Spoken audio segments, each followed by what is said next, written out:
सभी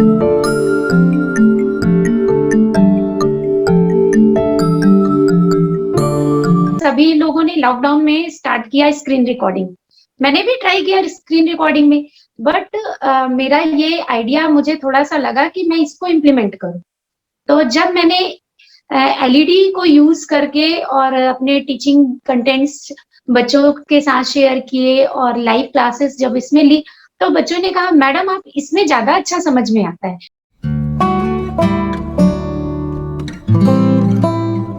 नमस्कार, स्वागत है आप सभी का टेक्नोशाला की डिजिटल टीचर की कहानी में। आज हमारे 35th एपिसोड में हमारी डिजिटल टीचर की कहानी में जो अतिथि है वो है डॉक्टर सुनीता गुप्ता जी। तो सुनीता मैम, आपका स्वागत है टेक्नोशाला में और आज हम आपसे बात करेंगे आपकी कहानी के बारे में। बहुत-बहुत धन्यवाद निमिषा जी। तो आप केंद्रीय विद्यालय नंबर 1 जीसीएफ जबलपुर से आप हैं। तो मैम, बातचीत के शुरुआत में हम जानना चाहेंगे कि आपने एलईडी टीवी को डिजिटल ब्लैक बोर्ड की तरह इस्तेमाल करने की आइडिया आपके दिमाग में कहाँ से आया और ये संकल्पना क्या है? एक्चुअली मैडम, पहले तो हम में से किसी को भी ऐसा कोई आभास नहीं था कि कोई ऐसी पैंडेमिक हम फेस करने वाले हैं। तो ये जो मैंने एलईडी का यूज़ किया था, तो ड्यूरिंग माय पीएचडी वर्क, उस समय क्या वहाँ पर पेपर प्रेज़ेंटेशन के लिए हमें तैयारी करनी पड़ती थी और बड़े-बड़े जो प्रोजेक्टर्स होते हैं कॉलेजेस में, वहाँ पर हमारा वर्क जो है डिस्प्ले होता था।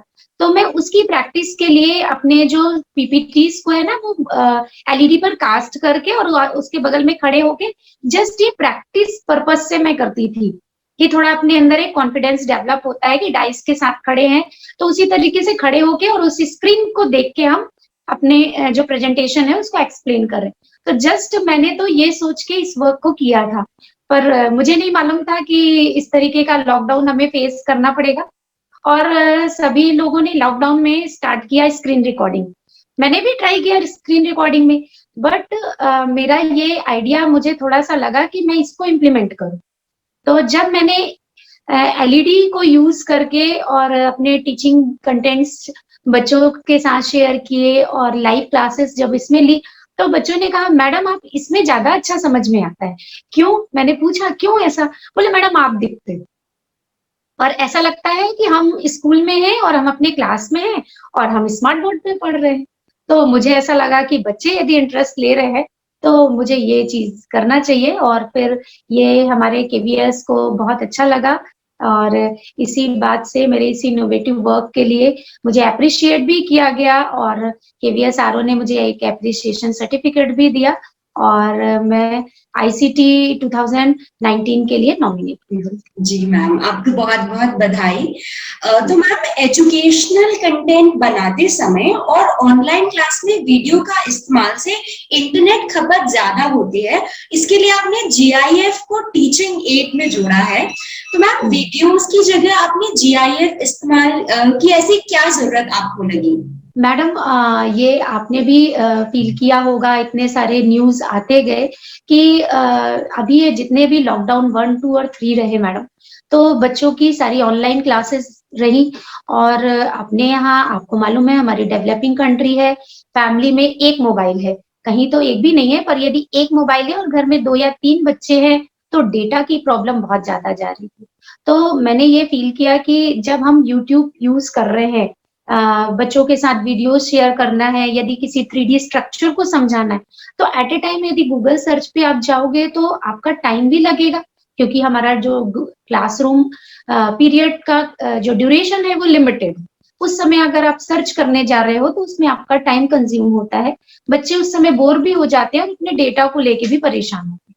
और यदि हमने स्लाइड्स में जीआईएफ यूज़ कर ली, तो हायर क्लासेस की बात करूँगी मैं, 9th 10th क्लासेस की बात करूँगी, वहाँ पे बच्चों को अगर हम ज़ूलॉजी पढ़ा रहे हैं, तो वहाँ पे अपने ह्यूमन ऑर्गन्स जो 3D इमेजेस होते हैं, जैसे अगर हम ब्रेन की बात कर लें या हार्ट की बात कर लें, तो अगर बच्चे को वो स्ट्रक्चर 3 डायमेंशनल स्ट्रक्चर बताना है, तो with the help of GIF हम उसको बहुत अच्छे से एक्सप्लेन कर सकते हैं और उसके जो डेटा का प्रॉब्लम है, तो वो भी उसका सॉल्व हो जाएगा। जी, तो मैम किसी भी विषय के कॉन्सेप्ट को विजुअलाइज करने के लिए बच्चों को आपने आउटलाइन मैप बनाना सिखाया है।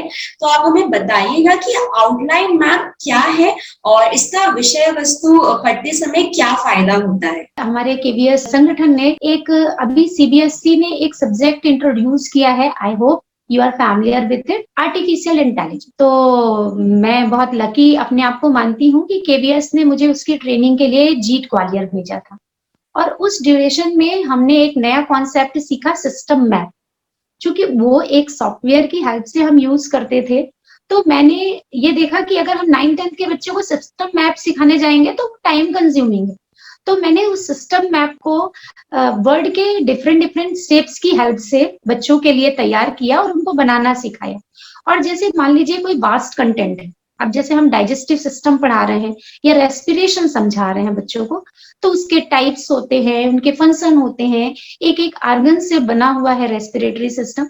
तो अगर बच्चे को एट ए ग्लैंस पूरा कंटेंट एक साथ देखना है, तो वो अगर नोट्स बनाएगा तो मैडम वो बहुत सारे पेजेस यूज करेगा और वो इतने अट्रैक्टिव मोड में नहीं रहते कि बच्चा एक बार देख के उसको लर्न कर ले, रिवाइज कर ले, रिकैपिचुलेट कर ले।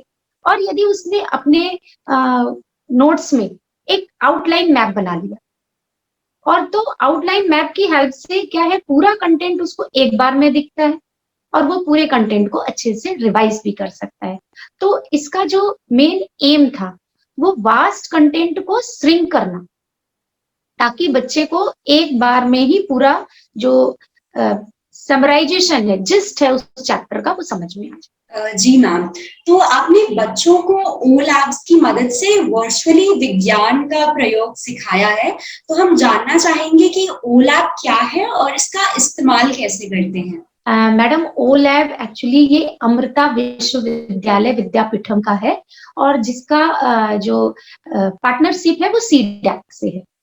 एक्चुअली जो ओ लैब्स बनाया था मैम, वो उसका जो मेन मोटिव था वो था कि उन एरियाज में जहां पर जिन स्कूल्स में लिमिटेड प्रैक्टिकल इक्विपमेंट्स हैं, कॉस्टली इक्विपमेंट्स जो स्कूल्स नहीं परचेस कर पा रहे हैं, उन बच्चों को वर्चुअली हम सारे इक्विपमेंट्स को दिखा सके और with the help of simulations की टेक्निक्स के थ्रू उनको प्रैक्टिकल्स भी करवाया जा सके। एम तो ओ लैब्स का ये था, बट इसको ड्यूरिंग लॉकडाउन मैंने इसको खूब यूटिलाइज किया और बच्चों की कोई भी प्रैक्टिकल क्लासेस जो है वो मिस नहीं हुई, क्योंकि बच्चों को वो वर्चुअल, एक्चुअली ये वर्चुअल प्रैक्टिकल क्लास है।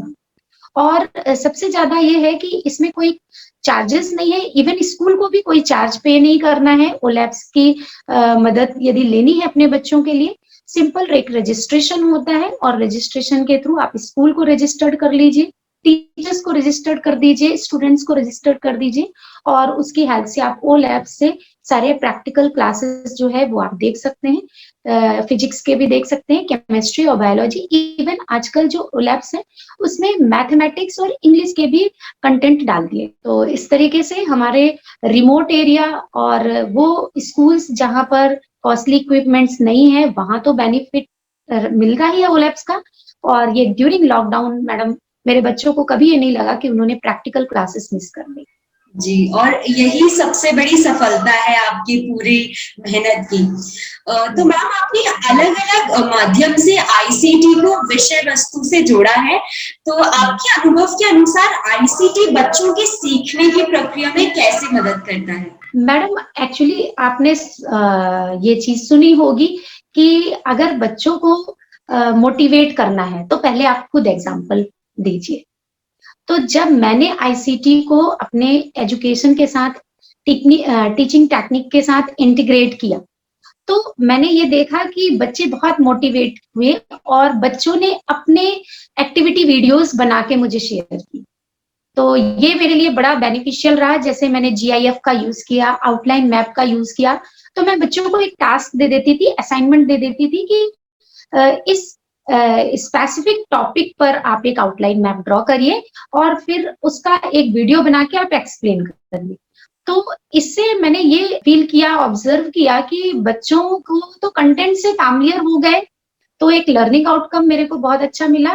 अलोंग विद दिस मैडम मैंने ये देखा कि बच्चों के पर्सनैलिटी डेवलपमेंट में ये बहुत बेनिफिशियल, मतलब इन फ्यूचर बच्चों को प्रोजेक्ट्स बनाना है या इस तरीके के कोई भी काम करने हैं, टीचिंग के फील्ड में जाना है या किसी भी फील्ड में, डेमोन्स्ट्रेशन सबसे ज़रूरी होता है, चाहे वो आप किसी भी सेक्टर में चले जाएँ। तो बच्चों को डेमोन्स्ट्रेशन देना आ गया और सबसे बड़ा अच्छा तब लगता था मैडम, जब बच्चे मेरे यूट्यूब चैनल में अपना कंटेंट देखते थे। तो वो अपने फ्रेंड्स से, रिलेटिव्स से शेयर करते थे, लाइक्स माँगते थे। तो ये उनके उनके पर्सनैलिटी डेवलपमेंट मतलब एक लाइफ स्किल भी उन्होंने सीख ली मैडम। तो ये मेरा सबसे बड़ा अवार्ड था कि बच्चे मेरे आइडियाज़ को यूज़ करके वो खुद अपने कंटेंट बनाने लगे। तो मैम जैसा कि आपने पीएचडी कंप्लीट की है, तो क्या आपने पीएचडी के दौरान भी टेक्नोलॉजी का इस्तेमाल किया है और अगर हाँ तो कैसे? मैडम जो मेरा पीएचडी का वर्क है वो लार्विवोरस फिश पर है। एक्चुअली ये जो फिश होती है ये इको फ्रेंडली ऑप्शन है for the controlling mosquitoes population. क्योंकि आपको मालूम है मॉस्किटो बॉर्न डिसीजेस बहुत ज्यादा हैं जो लाइफ थ्रेटनिंग होती है। तो मेरा ये जो था मॉस्किटोस लार्वी काउंटिंग को लेके था कि किस तरीके से हम काउंट कर सकते हैं कि वो कितना जो फिश है वो कितने लार्वीज कंज्यूम करती हैं। तो इसके लिए वन वे एनोवा और टू वे एनोवा जो है मैंने उसमें जो अर्थमेटिक कैलकुलेशन था वो लगाया था और इसके लिए एसपीएसएस सॉफ्टवेयर का मैंने यूज किया।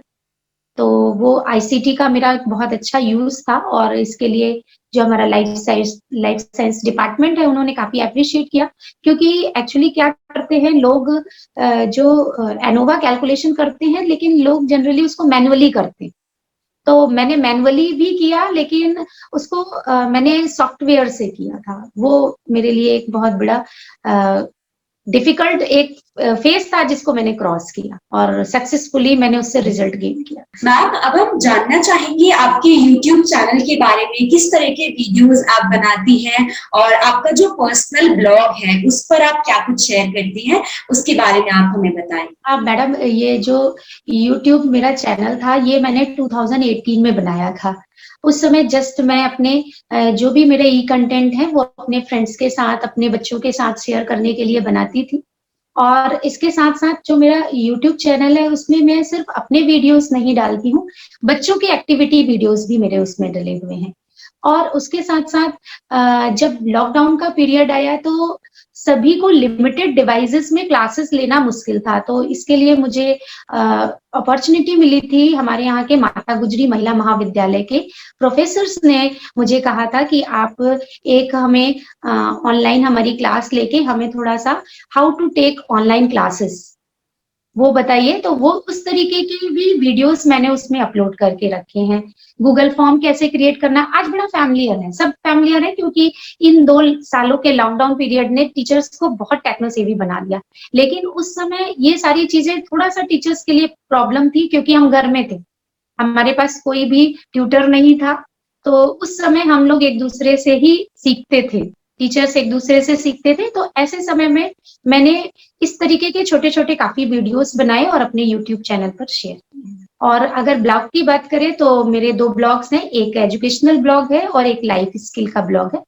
तो जो एजुकेशनल ब्लॉग है उसमें मैं अपने कंटेंट शेयर कर देती हूँ और बच्चे उसमें मेरे कहते हैं मैडम ये कंटेंट हम लोग डायरेक्ट देखते हैं, यूट्यूब में कई बार हमें ऐड वगैरह देखने पड़ जाते हैं, हमारा टाइम कंज्यूम होता है, हमारा डाटा जाता है उससे।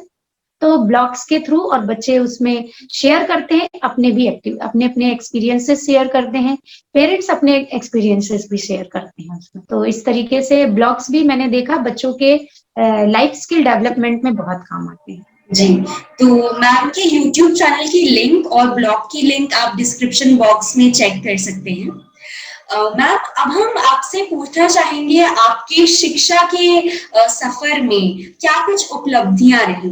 मेरा जो जॉब था वो 2005 में मैंने केवीएस ज्वाइन किया था और उसके बाद 2014 में मैंने पीएचडी के लिए रजिस्ट्रेशन किया और इसके पहले 2013 में मैं जब से केवीएस से जुड़ी तो मैं जो भी मेरे आईसीटी से रिलेटेड टूल्स है मैं खूब यूज करती थी। उस समय तो शायद इतना 2005 से 10 के बीच में इतना ज्यादा टेक्नो सेवी टीचर्स नहीं थे, तो उस समय भी मैं यूज करती थी। तो 2013 में मेरे को CV Raman science teaching award से सम्मानित किया गया था उसके बाद मैंने ये पीएचडी का वर्क किया और पीएचडी जो अवार्ड हुई मैडम मेरी 2019 में अवार्ड हो गई और इसके साथ-साथ केवीएस ने मुझे जो केवीएस आरओ रीजनल लेवल पे ऑनलाइन क्लासेस ली मैंने, उसके लिए मुझे एप्रिसिएशन सर्टिफिकेट दिया। साथ-साथ मैं ग्रीन ऑडिट प्रोग्राम से जुड़ी हुई हूँ और उसमें भी मैंने काफ़ी आईसीटी का यूज़ करके पूरा जो कैलकुलेशन था वो सेंड किया था, तो लीडर से सर्टिफिकेट से भी मुझे उसमें सम्मानित किया गया। मैं साहित्य के क्षेत्र में भी थोड़ा हाथ जमाती रहती हूँ, थोड़ा लिखने की कोशिश करती रहती हूँ। तो राजभाषा के जो प्रोग्राम होते हैं, उसमें मैंने ऑनलाइन पोएट्री वगैरह अपनी शेयर की, तो इसके लिए मुझे संगठन ने सम्मानित किया था और हमारे संगठन की ई-बुक निकलती है, उसमें मेरी रचना को सम्मिलित किया है, वो मेरे लिए बहुत सम्मान की बात रही मैडम।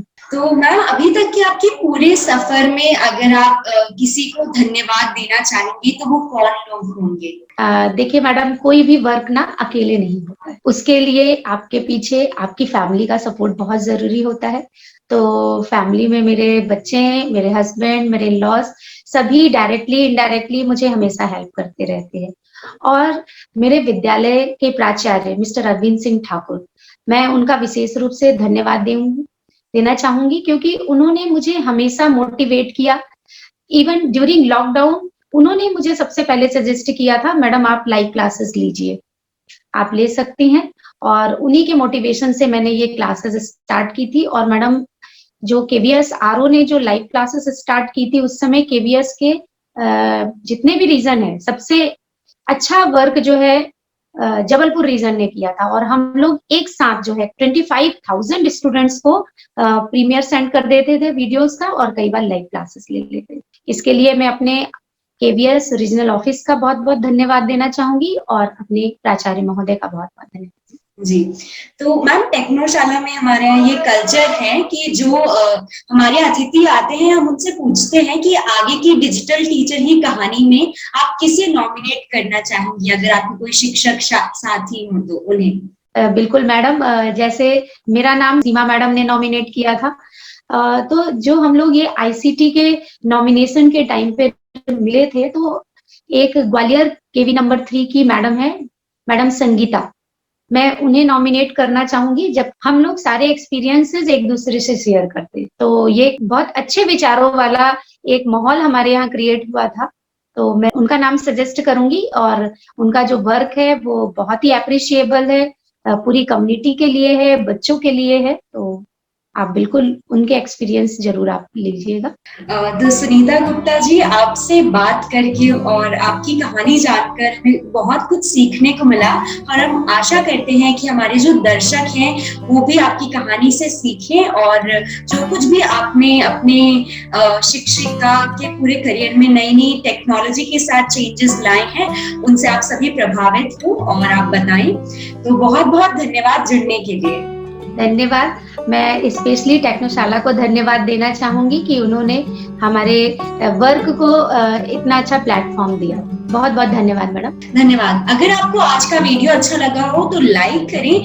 ऐसे ही वीडियोस देखने के लिए आप टेक्नोशाला को सब्सक्राइब कर सकते हैं और कमेंट करके बताएं कि आपको डॉक्टर सुनीता गुप्ता की कहानी कैसी लगी और आज की हमारी बातचीत कैसी लगी। जुड़ने के लिए बहुत-बहुत धन्यवाद।